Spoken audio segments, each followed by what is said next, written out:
nei zai na hun tha kan nei ya ngai thak ta ang khan hei kan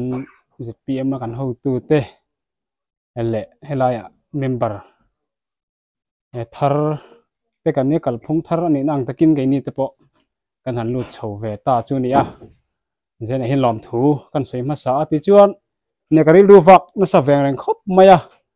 zen hin thar tak tak kha kan ni ya chu wang chuan enge mo kan sei thi kan lo sei thui de hlek ani pon min lo khre thiam ta ula ZPM a lu ka du nang ri ru te ka chak ve thin nang ri ru te po han sei ve kan du a ti hian ni hmalam hun han sei hlekila emane sarkar na hnuaya helai lungmoi khatlang ruling VC te kan han ni chho ve thei pa top chu in ti chuan kan kal chowa helai lunglei not bial din hun te le kan bial to MLA din hun ang chi te helai khatlang na ara kan seng na ang le eng mote e kong thei pa top chu in ri ru zong zong te seng te pon kan dap kwal ve thina amaro chu a political line te kan clear thil thui tak kan tun bo ruak atang te chuan thil bial to MLA kan enge ni rel na sei chen thil pon ni lo khan atang hian lo tlin na he khotlang hian lo tlin na kong hi kan la hmu me lo te po hen kan ria tin chumi pe lama chuan ZPM party kalphung te kan han thira ruling VC kan ni chung reng khan jan ril ru thin lung hian alo rim ru ve thina amaro chu kong le lama enge mo har sana chen tam tak te kha kan nei ve thina chulai chuan thil kan kal chuan kal chowa tin khotlang bo ruak te kan han thira tiang khan party te na kan ka te kan han thira kha tiang bo ruak an ni chhota ka khan enge mo har satna ke ma ni lama toy sang pon soi ta mai la kan han tok chho ta khan ya ti chuan ZPM lu du na ril ru kaput na hilari hau lo maya VC tangin party ten no chua pai kan han ta member ni atangin ti chuan khoi lam nge ka hoyanga helai khotlanga mingin VC village council member te kan ni na party von nei lawa omreng chu thil ti sin love ti in ngai tu na te paka senga ti chuan tin chumi ma chuan in ZPM kalphung te hi calendar hi ka en thina ke ni chon kan nei lawa ZPM calendar ang chi te le UT pa te le chanchin thar ang chi te in kalo clear ve thei pa to pian chunga te chuan china kan ho tu pa poi message sei ta kan khanin ZPM kalphung hi mire thei mi hnoi hnung jok te ta na hian bel tlak ani zia le sarkar na hi han form chi phaisela chu voi ne mire thei tak tak mire thei le hausa te kar zaw lu tuk ta te hi azim kok hian rin na hi mu na hi kan ei ve thina amar chu thin lungin angani party ya a member valu chi si lo kha chuan a receipt lei thei chi thin lova a khalam kha kan va engemo mu na thil ni lo khanin mar chu voi ni hena tak hian hei ka tem chho don ta nin ka hre kalom maya ti chuan kan ho tu te soita khan thei pa top chu akal kan tu voi ni tang hian hei ke ka pen dona na soi tur tam khop mai thil soi ka thiam lu tuk lem lova hetiang bo ruak le member te kan lo ni ve ta ka chuan kan ho tu te ne na thu kan cha a kai ngai free ve du chu khotang kan khotlang hi min thria min hmu a kholai dung te le allocation te min hriat pui min hmu pui ani akal kong te po min hmu puya a kho chung te po tiang kha kan ni ti chuan akal kong te po hi hei bol pui le kan veng in kar kong te po hi zaw he khok thatak mai te hianin min han lai sak thei ta ula ma min han lak sak thei ta ula pathian le mi pui zara MLA kan hun te kan ma chap chho me ka henga te po hian kan tlang nge hi ka ringa kan ho tu te pan thei to min chua puya he khotlang hi min ron vei pui ula ti hi ka cha lom lom du chewa helai pang zo le kan veng kar te po kong chu tha kong pui chu zau tha ama ro chu khu tui pui ral dan kan ya mat awang khuan in kalpo na hi for alo ni chau hi chuan kan nei lo mai thina tiang khan ping ngal mai zel ania chu chu zen he kan ho tu te he khotlang hi kong pui hi number 1 a hianin min on nei sakula min on threng taula ti hi akan ho te pa poi mesan aron sei to an chungin ka cha lom lom du chewa pathian le mi pui zara ruling MLA ruling sarkar te po hi apian ngai hi ke chuan ka ring ve tat maya chu wang chuan chumi pe lama chuan hei kan tun din hun min on en pui ve ta ula tuna hian opposition VC ya tuna hin kan lut ta chi ani opposition VC lungmoi khotlang VC ten kan kai ruai ta chi a ti chuan engemaw har san na khotlang zone ate bel to MLA kan ba hnik ngam lo nang chi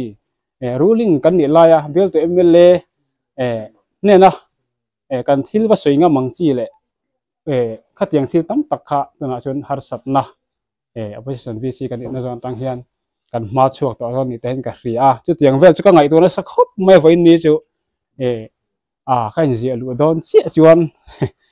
kan ho to pa poi me san min lom lu don chi khan khan ngai to na sai me maya chu wan chuan nga ni zam ve na te po ka lo nei niang khang a khan kan khotlang hi thei pa top chu in min on vei pui ve ta ula tin har sat na engin to po kan na to ka lawang ti soi thei bik lawa nakina VC kan ni na zon tang te le khotlang zon ate po an bial tu MLA MNF lambanga bial tu MLA putan puyete ai ma zoka kan saphet ko talama kan ho tu te le kan jere lama tang kan ho tu te atiang te po kha kan laron be sei zok thin mai thei cheu ni khang ate po khan thei pa to min chho pui tur khan jere hen kan som du chewa ti chuan ka thugal to khatlem te han soi le kan du party ka lu chan hi tiang hianin ka ngai to na ka lu chan tak zo ka hi chu lo kal ta ni kan ma lo ka MLA kan thlang do na chu ta chuan hei lung lei te tiang he kan jin kwal ve thina VC thila tang tin tiang chuan khata lung lei te po office a te Congress VC te ZPM VC te pon yang chu penan te po hian thil hi kan soi ho thian ni kan ram kal phung le tiang lung lei not bial kan mu dan te south ti te khatiang te kan soi ve thina ti chuan mi sang sang te po tiang khan phone lama tang te po hian kan thlirin kan mu ve thina hanga khan thil kala khom ve thina kala khom na hi chuan pakhat na hian ZPM hi ta da alo po tu melak ada alo thei te tlat lo mai ni political line zela chuan panina chuan MNF fi kala da pathum na chuan Congress chu tun din hmuna po hian ZPM hi avat thabere MNF thabere Congress avat thabere ti da thinlung lam pang chu pu thri lem lo mala ka tun din hmuna ka lu na chana hi chu ZPM hi ka ma hun ka thlir hian le mire thei le hausa te kar le he khotlang ta na nu le party le MLA tha mi thapmel kan mu theina tur number 1 le ka ngai wangin kalut pa ni berin ka hria zain hian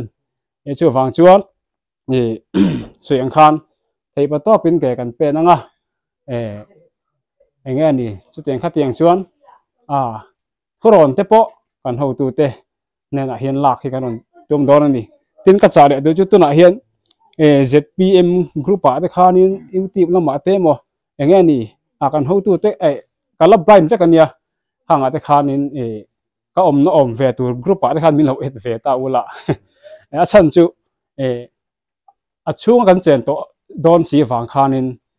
engma khelawa kan hun kan man te kha a thil poi tak khani don ka hria tin kan pu berte le kan ho tu lian jok ang chi te po han beron ve don ta ila teng khan thil kha ngai nom don lo che wang chuan kan hroi tu helai kan min hroi tu te pon ngai nan hain ka ring lova khang te khan a thu fa ra te ang chuan lang ma sela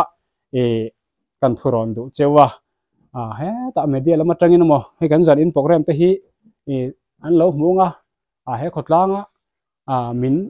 inge ni tilem lo chu chuan mình còn bị anga tiếng khan cho tiếng khát tiếng xuân tin mình còn bị đó nó khát tắc khan cái mà mình nó riu rồi ngày tuần nó thì chuan tor te polo har ve mai thi ka ta khan kan ho tu te kha a chan na te po kha min on lak pui ve te hi ngai don ria phen ka khria te wang chuan zam ve de na thin lung te kan nei nga ni mar chu thei pa top chu akal kan tu manga pathian le mi pui sara kan ma mla kan fight tur te po hi kan tlang nge ka renga rin na ka nei nget ta te wang chuan hun local zela he khotlang po hian ZPMVC hi ala piang chun zom cheu zel turin pun kan ngai de hal rawat maya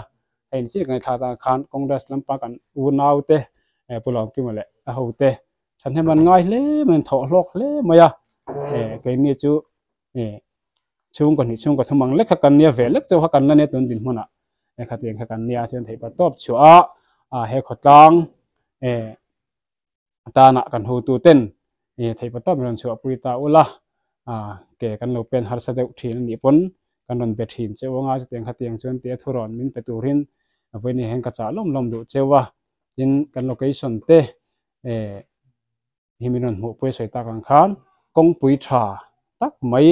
fu ra tha la bol pui lam kong tal he chu minon number 1 pui te u aram puma hian ZPM hi sarkar chi alo po ni maila helai bela chen ZPM hi kan sarkar do na MNF PMS di hitling do na chu wang chuan ani hian afana tang te pon helai ka inkar hi chu ron number 1 se ti kha du tho de win kan in cha do ni nya soi tur chu tam mai tong kam ta kan them lo kan soi re tu nge kha kha ka thei tong ni mai se la ka lo me